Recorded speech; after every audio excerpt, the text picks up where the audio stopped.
going on today? Welcome back to the channel. It's your boy Verse, and I'm going over the Boruto Chapter 59 spoilers. Now, I've read the two parts of the spoiler. There's about 4 pages worth of spoiler stuff, but there's a lot to cover in that, so I'm going to stick with the short, small amount, which summarizes everything. So let's go over it. So right here, we have the tweet from Organic Dinosaur, and they posted what is coming up in Boruto Chapter 59. So it first starts off, and it says there's going to be no Boruto, Sarada, Mitsuki, Naruto, or Sasuke in the panels at all. Which I kind of understand, I don't know what happened to Sasuke, but I guess Naruto, Boruto, all those guys are probably training off screen somewhere. And then it says flashback, jealous, tiny Code choking tiny Kawaki. Now I was reading the text, and Code had his white karma seal activated when he was choking Kawaki. And he was choking him hard. And Kawaki says, "What is this monstrous strength?" So that's how you know Code is pretty strong. And Code's always been jealous of Kawaki because, he became a vessel. But the thing they gotta fix is, why is Code so obsessed with Ishiki being a god and everything like that? What did he do to him? Like, did he save him or something? Like, they gotta give a meaning or purpose behind that.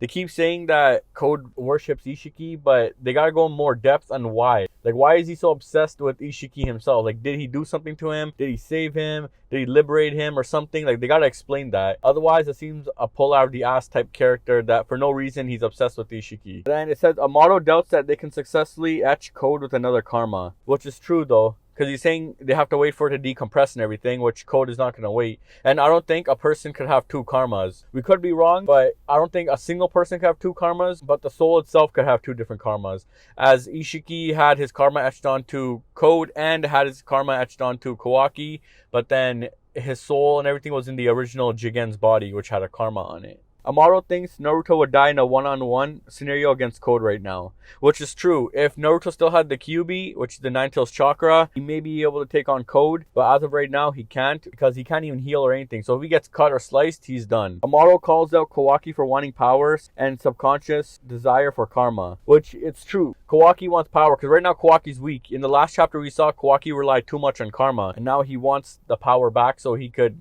protect Naruto. Code confirms that Kawaki is not in his hit list, but Naruto is fair game, which is true. As I read the text, Code is after Naruto. He's gonna kill Naruto first and then probably Sasuke. So we know Code is coming for these guys and he's gonna injure them pretty bad, or something crazy is gonna go down in the next 10 chapters, and I don't know what's gonna happen. I was reading somewhere somebody saying that they might do 10 more chapters or so before the time skip, which I actually do believe might be true. So if the time skip doesn't happen this year, it's probably gonna happen next year, because it looks like, including myself, a lot of people misinterpreted Ikimoto's words saying that the time skip is coming soon. But judging by the way Code is about to attack the village soon, I don't think we're having the time skip in the next couple of chapters. I think it's probably going to be 5 to 10 chapters more, because the manga shows mainly story, but we'll see where that's going. Eida's involvement needs to be on the DL, or else she'll piss off Kawaki. Kawaki finds out that Eida is helping Code to hurt Naruto or the village. Kawaki's gonna hate her and not fall in love with her. The thing I don't understand is, Code did mention that what if Kawaki tries killing Eida? Now the thing I want to point out is Boruto and Kawaki aren't full Otsuzukis yet. They're only 70-80%. They're not 100% Otsuzukis. Now the thing is, they're not explaining if her powers work on a full Otsutsuki or is it somebody who's becoming an Otsutsuki. Because as of right now, Boruto and Kawaki are still humans. And the thing is, they gotta bring my boy Boruto back with his regular self. They can't just make him an alien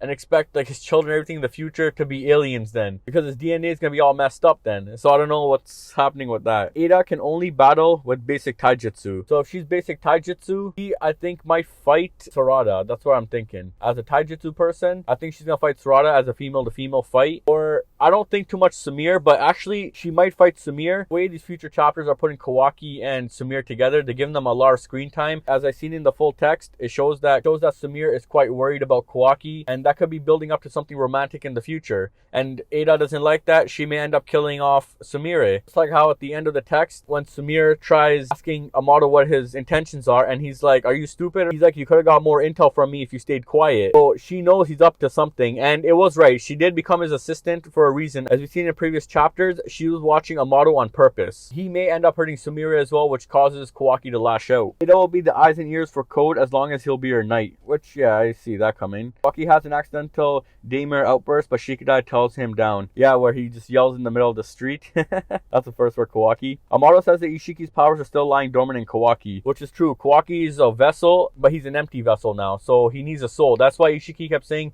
"You're just an empty vessel." The vessel needs a soul to go go into it. Amado claims that Kawaki just needs a new entry and exit point in order to tap into karma, which he gave that house expression, where he gave that house example where Kawaki needs to go in and out to access his powers. Amado is basically offering to reconstruct a new karma for Kawaki. And then it says Samir is very skeptical and worried about all of this, where Samir is actually worried about Kawaki in general. And like I said, I think they're building up something on that, but him trying to restruct Kawaki's karma, there's something bigger to this. I feel like he's trying to make Kawaki into a god or something like that to make his own dreams come true. Because he says to Kawaki in the text, he's like, you're like me. He's like, we'll do whatever it takes to reach our goals. So we don't know what Amado's planning. This guy could be evil. He could be doing some pretty fucked up shit we don't even know about. He gets unleashed from the next pod and rides Code like a horse.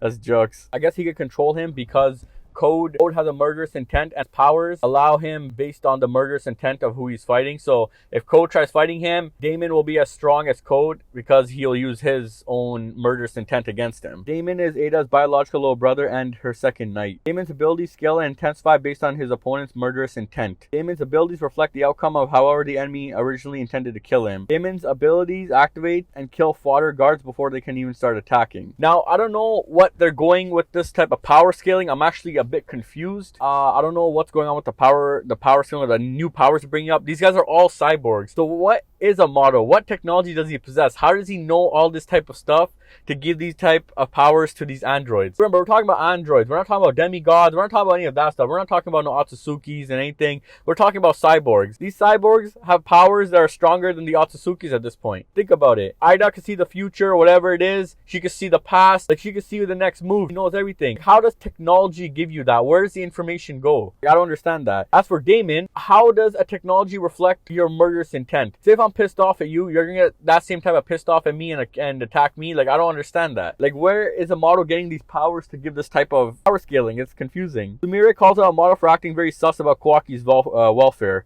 which is true because Amado was, acting a bit suspect. Even when they came back after the Ishiki fight, he was pretty shocked and everything, and he was actually relieved that Kawaki was safe. Amado savagely calls out Samir for being an idiot, which, yeah, we've seen because he was telling her, if you stayed quiet, you could have had more intel from me, but you didn't. And that's the end of the chapter, mainly. But the thing I want to point out with Amado calling out Sumire and her telling Amado what's your intentions and everything, I think Amado needs Kawaki. I think he's going to make him an Otsutsuki again and feed him to the tree. And maybe he's going to try summoning the Otsutsuki god to revive his daughter or something like that. Something similar to DBZ. Because Boruto is kind of following the DBZ and a little bit of Bleach type design. But I think that's what he's going to try to do. He's going to make Kawaki a god or something like that to make a wish to make his daughter come back. We don't know anything about his daughter. He even says that he'll go through any lengths or anything to get his daughter back or to reach his goals, which is his daughter. So we don't know what Amado's planning. Something suspect is going to go down and we're going to see what happens. But I think the next chapter, the squad gathers together, and at the end of next chapter, they're going to come into the village to attack. At the end of chapter 61, they're going to come to the village. 62, a fight breaks out, and I think that's going to last for about 6-7 chapters, and I think around chapter 70, we're going to get the time skip then. After Boruto and Kawaki, all these guys get defeated pretty bad and Boruto disappears. Or if everyone turns against Boruto and Boruto ends up hurting everybody, where he gets kicked out of the village and so forth, something like that might go down. Or even Kawaki takes revenge that everybody wants to kick Boruto out, because I think their plan is going to be to isolate Boruto. In Code, and their plan is to seal Boruto away or hide him away in the meantime and feed him to the tree. Because if they isolate him, it's better, it's less problematic and everything. But we'll see where it goes. Anyways, this is what I think. Thanks for watching. Please comment, like, subscribe, and stay tuned for more videos to come.